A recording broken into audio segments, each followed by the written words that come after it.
1 പത്രോസ് 5-ാം അധ്യായം 1 മുതലുള്ള വാക്യങ്ങൾ. നിങ്ങളിലുള്ള മൂപ്പന്മാരെ ഒരു കൂട്ടുമൂപ്പനും ക്രിസ്തുവിന്റെ കഷ്ടാനുഭവത്തിന് സാക്ഷിയും വെളിപ്പെടുവാനുള്ള തേജസ്സിന് കൂട്ടാളിയുമായ ഞാൻ പ്രബോധിപ്പിക്കുന്നത്, നിങ്ങളുടെ വിചാരണയിലുള്ള ദൈവത്തിന്റെ ആട്ടിൻകൂട്ടത്തെ മേയിച്ചുകൊള്ളുവീൻ. നിർബന്ധത്താലല്ല, ദൈവത്തിന് ഹിതമാംവണ്ണം മനഃപൂർവമായും ദുരാഗ്രഹത്തോടെയല്ല, ഉന്മേഷത്തോടെയും ഇടവകകളുടെ മേൽ കർത്തൃത്വം നടത്തുന്നവരായിട്ടല്ല, ആട്ടിൻകൂട്ടത്തിന് മാതൃകളായി തീർന്നുകൊണ്ടും അധ്യക്ഷത ചെയ്യുവീൻ.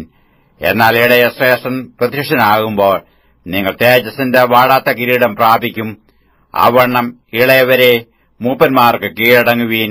എല്ലാവരും തമ്മിൽ തമ്മിൽ കീഴടങ്ങി താഴ്മ ധരിച്ചുകൊള്ളുവീൻ. ദൈവം നിഗളികളോട് എതിർത്ത് നിൽക്കുന്നു, താഴ്മയുള്ളവർക്കോ കൃപ നൽകുന്നു. അതുകൊണ്ട് അവൻ തക്ക സമയത്ത് നിങ്ങളെ ഉയർത്തുവാൻ ദൈവത്തിന്റെ ബലമുള്ള കൈക്കീഴ് താണിരിപ്പീൻ. അവൻ നിങ്ങൾക്കായി കരുതുന്നതാകയാൽ നിങ്ങളുടെ സകല ചിന്താകുലവും അവന്റെ മേൽ ഇട്ടുകൊള്ളുവീൻ. നിർമ്മതരായിരിപ്പീൻ, ഉണർന്നിരിപ്പീൻ. നിങ്ങളുടെ പ്രതിയോഗിയായ പിശാച് അലറുന്ന സിംഹം എന്ന പോലെ ആരെ വിഴുങ്ങേണ്ടു എന്ന് തിരിഞ്ഞു ചുറ്റി നടക്കുന്നു. ലോകത്തിൽ നിങ്ങൾക്കുള്ള സഹോദരവർഗത്തിനു ആ വക കഷ്ടപ്പാടുകൾ തന്നെ പൂർത്തിയായി വരുന്നു എന്നറിഞ്ഞ് വിശ്വാസത്തിൽ സ്ഥിരമുള്ളവരായി അവനോട് എതിർത്ത് നിൽപ്പീൻ. എന്നാൽ അല്പകാലത്തേക്ക് കഷ്ടം സഹിക്കുന്ന നിങ്ങളെ ക്രിസ്തുവിൽ തന്റെ നിത്യതേജസ്സിനായി വിളിച്ചിരിക്കുന്ന സർവ കൃപാലുവായ ദൈവം തന്നെ യഥാസ്ഥാനപ്പെടുത്തി ഉറപ്പിച്ച് ശക്തീകരിക്കും. ബലം എന്നേക്കും അവനുള്ളത്.